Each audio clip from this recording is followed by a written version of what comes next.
Hello guys, Prema with sociology point में आपका स्वागत है। आज का ये वीडियो बहुत ही इम्पॉर्टेंट वीडियो है क्योंकि इसमें बहुत ही महत्वपूर्ण सोशलॉजी एमसीक्यूज मैं आप लोगों के लिए लेकर आई हूँ और ये चुनिंदा प्रश्नों का संकलन है जो एग्ज़ाम में पूछे जाने वाले क्वेश्चंस हैं। तो चलिए हम इस प्रश्नोत्तरी को आगे बढ़ाते हैं। अपनी प्रश्नोत्तरी का सिलसिला इस तरीके से आगे बढ़ता रहेगा। आप लोगों से मैं ये कहना चाहूँगी कि आप लोग चैनल को सब्सक्राइब नहीं करते हैं, लाइक शेयर नहीं करते हैं, कमेंट तो करते ही नहीं हैं। यदा कदा एक दो कमेंट आ जाते हैं, लेकिन जब आप कमेंट नहीं करेंगे, लाइक शेयर नहीं करेंगे तो ऐसे मुझे कैसे पता चलेगा कि मैं वीडियो अच्छे बना रही हूँ या नहीं अच्छे बना रही हूँ। आप लोग देखें, लाइक शेयर करें और कमेंट ज़रूर करें। अच्छा या गलत जैसा भी हो कमेंट ज़रूर करें, क्योंकि इससे मुझे अपने गुणों का भी पता चलेगा और गुणों का भी पता चलेगा, यानी मुझे आप लोग मेरे लिए एक संदर्भ समूह के रूप में कार्य कर रहे हैं, तो मुझे अपना आकलन करना ज़रूरी है। तो चलिए हम आगे बढ़ते हैं और प्रश्नोत्तरी के लिए आज की यह प्रश्नोत्तरी समाज, समुदाय, संस्था एवं समिति से संबंधित प्रश्नोत्तरी है। तो चलिए सबसे पहले क्वेश्चन पर चलते हैं। पहला क्वेश्चन है कि निम्नलिखित में से कौन समाज का तत्व नहीं है। निम्नलिखित में कौन समाज का तत्व नहीं है। इसमें ऑप्शन दिए हुए हैं समानता, विभिन्नता, सहयोग, समरूपता। तो इसमें कौन सा समाज का तत्व नहीं है? तो समानता है, विभिन्नता भी है, क्योंकि समाज में बहुत सारे विभिन्न तरीके के लोग रहते हैं और बहुत से समान टाइप के लोग भी रहते हैं, यानी कि उनका समान खाना पीना, रहना सहना, व्यवहार, और समाज में सहयोग भी होता है। समरूपता, समरूपता से ऐसा होता है कि एक जैसा इंसान तो नहीं होता कि जिसकी शकल सूरत भी एक जैसी हो, उसकी बोली भाषा, हाथ पैर नाक मुंह सब कुछ एक जैसे हो, उसमें कुछ तो परिवर्तन होते हैं। तो इस तरीके से जो इसका ऑप्शन सही है वो डी ऑप्शन सही है। नेक्स्ट क्वेश्चन पर चलते हैं। निम्नलिखित में से किसका नाम संदर्भ समूह यानी रेफरेंस ग्रुप के साथ जुड़ा हुआ है। निम्नलिखित में से किसका नाम संदर्भ समूह रेफरेंस ग्रुप के साथ जुड़ा हुआ है। ऑप्शन दिए हुए हैं किंग्स डेविस, मैकाइवर, हाइमन और कूले। तो जो रेफरेंस ग्रुप यानी संदर्भ समूह से जिनका नाम जुड़ा हुआ है वो है हाइमन। बहुत ही इंपॉर्टेंट क्वेश्चन है ये। इनके द्वारा सर्वप्रथम संदर्भ समूह की अवधारणा दी गई है। नेक्स्ट क्वेश्चन है कि समुदाय में परिवर्तन घटित होता है क्योंकि समुदाय में परिवर्तन घटित होता है क्योंकि समाज स्थिर नहीं है, समाज क्रांतिकारी है, समाज परिवर्तन का स्वागत करता है, समाज स्थिर है। तो समुदाय में परिवर्तन घटित होता है क्योंकि समाज परिवर्तन का स्वागत करता है, यानी समाज में सब कुछ एक समान स्थायी रूप से नहीं रहता है, क्योंकि लोगों के विचार दिन प्रतिदिन बदलते रहते हैं। लोगों के अंदर नवीन विचार आते हैं, नए तर्क के द्वारा नवीन उपलब्धियां, नए आविष्कार, नए शोध होते हैं। तो समाज क्या करता है? परिवर्तन का स्वागत करता है। तो इसीलिए समुदाय में परिवर्तन घटित होता है क्योंकि समाज परिवर्तन का स्वागत करता है। नेक्स्ट क्वेश्चन है कि निम्नलिखित में कौन समाज की विशेषता नहीं है। निम्नलिखित में कौन समाज की विशेषता नहीं है। तो इसमें ऑप्शन दिया हुआ है निश्चित भूभाग, निर्माता, यौन प्रजनन, सर्वव्यापी संस्कृति। तो जो इसमें ऑप्शन सही है वो है निश्चित भूभाग। समाज की विशेषता नहीं पूछी। तो समाज में समाज निर्माता है, यानी लोगों के द्वारा समाज का निर्माण होता है। यौन प्रजनन प्रक्रिया भी समाज में चलती रहती है। सर्वव्यापी यानी बहुत सारी संस्कृतियाँ होती हैं जो विद्यमान होती हैं, लेकिन जो निश्चित भूभाग है ये एक भौतिक स्थिति होती है। तो ये समाज की विशेषता नहीं है। ऑप्शन ए सही है। फिर नेक्स्ट क्वेश्चन पर चलते हैं, जिसमें निम्नलिखित में से कौन समिति के संबंध में सत्य नहीं है। निम्नलिखित में कौन समिति के संबंध में सत्य नहीं है। तो सब इसमें ऑप्शन दिए हुए हैं। यह समाज के बाद अस्तित्व में आया, यह समाज से बहुत पहले अस्तित्व में आया, इसका निर्माण एक विशिष्ट उद्देश्य के लिए हुआ है, इसका उद्देश्य विशिष्ट है। तो जो समिति है वो समिति क्या है कि यह समाज से बहुत पहले अस्तित्व में आया समिति। तो इसमें जो ऑप्शन गलत है, यानी कि जो गलत ऑप्शन पूछा गया है कि इसमें से गलत ऑप्शन कौन सा है, तो यही है गलत ऑप्शन कि इसमें जो ये है यह समाज के अस्तित्व में आया। बिल्कुल सही बात है। जब समाज बना तब समितियाँ बनना स्टार्ट हुई। इसका निर्माण उद्देश्यों के लिए, विशिष्ट उद्देश्यों के लिए किया जाता है और इसका उद्देश्य विशिष्ट होती है। तो इसमें जो समिति के संबंध में सत्य नहीं है वो यह समाज से बहुत पहले अस्तित्व में आया। फिर है भूमिका की एक व्याख्या यह है कि वह। भूमिका की एक व्याख्या यह है कि वह ऑप्शन है परिस्थिति एक गत्यात्मक पक्ष है, परिस्थिति का सूक्ष्म स्तरीय पक्ष है, परिस्थिति का स्थिर पक्ष है, परिस्थिति का बृहत पक्ष है।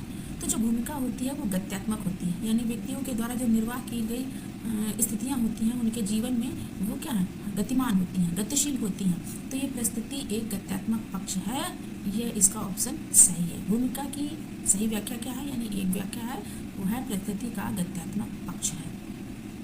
नेक्स्ट क्वेश्चन है कि निम्नलिखित में से कौन सा एक समुदाय का आवश्यक लक्षण नहीं है।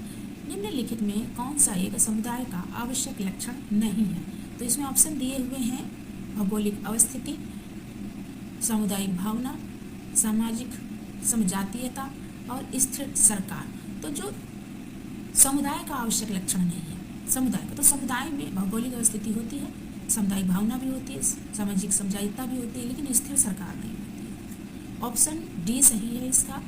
नेक्स्ट क्वेश्चन है कि 1936 में भूमिका एवं परिस्थिति का प्रथम क्रमबद्ध अध्ययन किया गया, तो किसके द्वारा किया गया है।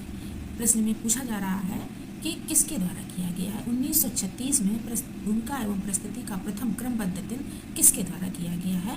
तो ऑप्शन दिए हुए हैं राल्फ लिंटन के द्वारा, आर.के. मार्टन के द्वारा और नाडेल के द्वारा, टालकट पार्सन्स के द्वारा।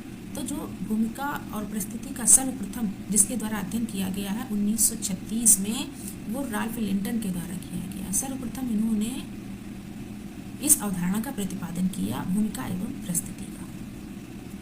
फिर उसके बाद है कि यह कथन किसके द्वारा दिया गया है कि जहाँ कहीं भी सहयोग के साथ संघर्ष की संभावना होती है, समाज का अस्तित्व होता है।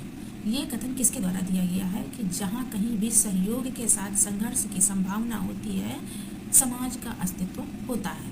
तो ऑप्शन दिए हुए हैं कूले, मैकाइवर, गिडिंग्स, जिन्सबर्ग। तो मैकाइवर एवं पेज के द्वारा इन्होंने बताया है, एक इनकी बहुत ही महत्वपूर्ण कथन है कि समाज में सामाजिक संबंधों का जाल है। तो समाज सामाजिक संबंधों का जाल है। तो सामाजिक संबंध जो होते हैं उनमें क्या होते हैं, सहयोग भी होता है और संघर्ष भी होता है। तो इसी कारण ये जो कथन दिया गया है ये मैकाइवर के द्वारा दिया गया है।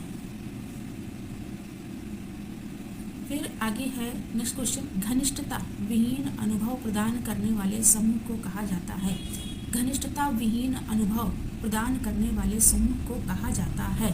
तो प्राथमिक समूह कहा जाता है, द्वितीयक समूह कहा जाता है, संदर्भ समूह कहा जाता है या फिर अंतर समूह कहा जाता है। तो जो घनिष्ठता विहीन अनुभव प्रदान करने वाले समूह होते हैं कि जैसे हमारा उनके साथ क्या होता है, लगाव नहीं होता है, भावनात्मक लगाव नहीं होता, उनसे हम काम चलाऊ रूप से जुड़े हुए होते हैं। जैसे हमारा कोई जैसे कर्मचारी होते हैं, किसी ऑफिस में कर्मचारियों को देखो तो वो अपने मेन कार्य से बातचीत करते हैं, अन्यथा उनसे उनको कोई लगाव नहीं होता है, उनसे कोई उनका मतलब नहीं होता है।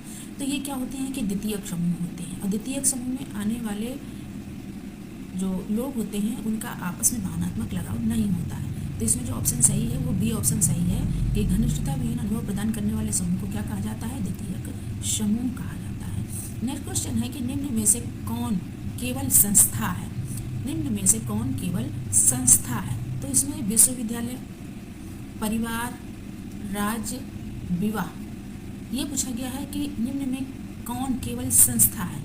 तो जो विश्वविद्यालय है ये संस्था एवं समिति है, परिवार भी संस्था एवं समिति है, ये भी परिवार भी, राज्य भी संस्था एवं समिति है, लेकिन जो विवाह है वो क्या है, केवल एक संस्था है। नेक्स्ट क्वेश्चन है कि इसमें दो कथन दिए हुए हैं, कथन ए और कथन आर। इसमें ये स्पष्ट करना है कि कथन ए के लिए आर कथन सही है अथवा गलत, यानी उसका एक कारण है। तो हम समिति के सदस्य होते हैं, संस्था के नहीं। समिति समूह होता है किंतु संस्था नियम व कार्य प्रणाली। तो इसमें जो बताया गया है कि हम समिति के सदस्य होते हैं, बिल्कुल सही बात है, संस्था के नहीं, क्योंकि समिति विशिष्ट उद्देश्यों के लिए बनाई जाती है और संस्था के तो प्रत्येक व्यक्ति समाज का सदस्य होता है, प्रत्येक व्यक्ति संस्था से जुड़ा हुआ होता है। किंतु जो समिति होती है उसमें कुछ गिने चुने लोगों के द्वारा ही सदस्यता ली गई होती है। तो समिति समूह होता है किंतु संस्था नियम व कार्य प्रणाली। तो ये सही है कि संस्था जो होती है इससे सभी व्यक्ति जुड़े होते हैं और इसकी एक नियम और कार्य प्रणाली होती है। और समिति क्या है, कुछ लोगों के एक समूह होता है जो विशिष्ट उद्देश्य के लिए होता है। तो इसमें जो ऑप्शन दिए हुए हैं ए और आर दोनों सही हैं, आर ए की सही व्याख्या है, ऑप्शन ए सही है। नेक्स्ट क्वेश्चन है कि किसने निम्नलिखित युग्मों में कौन सा युग्म सही नहीं है। निम्नलिखित युग्मों में कौन सा युग्म सही नहीं है। तो इसमें ब्राह समूह की अवधारणा किसके द्वारा दी गई है, समनर के द्वारा दी गई है, सही है। दूसरा है प्राथमिक समूह जो कि कूले के द्वारा दिया गया है, सही है। संदर्भ समूह जो कि मार्टन के द्वारा दिया गया है, बिल्कुल सही है। मानव समूह मैक्स वेबर के द्वारा नहीं दिया गया है, मानव समूह मैक्स वेबर के द्वारा नहीं दिया गया है। और ये अवधारणा ह्यूमन ग्रुप्स किंगसे डेविस के द्वारा दिया गया है, किंगसे डेविस के द्वारा दिया गया है। नेक्स्ट क्वेश्चन है किसने कहा कि जहाँ जीवन है वहीं समाज है, जहाँ जीवन है वहीं समाज है। तो ऑप्शन दिए हुए हैं August can't, Herbert Spencer, MacIver और मैक्स वेबर। तो ये जो कथन दिया है वो मैकाइवर के द्वारा दिया गया है। इन्होंने कहा है कि जहाँ जीवन है वहीं समाज है। इन्होंने एक उदाहरण दिया था कि जो पशु पक्षी होते हैं उनमें भी समाज पाया जाता है, क्योंकि वो उनका अपना तरह का समाज होता है। और जो मानव समाज होता है, जहाँ भी जीवन है, क्योंकि जीवन तो पशु पक्षियों में भी होता है, जीव जंतुओं में भी होता है, उसी तरीके से मानव समाज में भी जीवन होता है। तो इन्होंने इसी कारण ये बात कही है कि जहाँ जीवन है वहीं समाज है। तो आज की ये प्रश्नोत्तरी यदि अच्छी लगी हो तो कमेंट अवश्य करें, चैनल को सब्सक्राइब करें, शेयर करें, लाइक करें। Thanks for watching.